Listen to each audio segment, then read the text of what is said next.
Yan. Kabit tayo ng mini driving light. So yan. So yan yung low nya. Yellow. Ito yung high.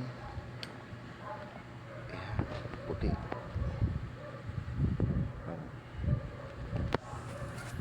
Mini driving lights. So yan. So yan yung nakakabit sa chassis.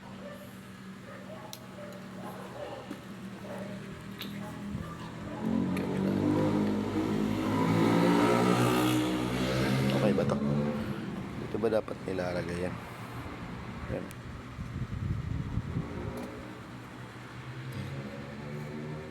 Kinuksok ko lang dito.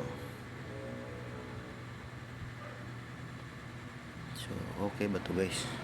Tama ba pagkabit to? Tsaka yung wire nito nilagay ko sa wire ng susi.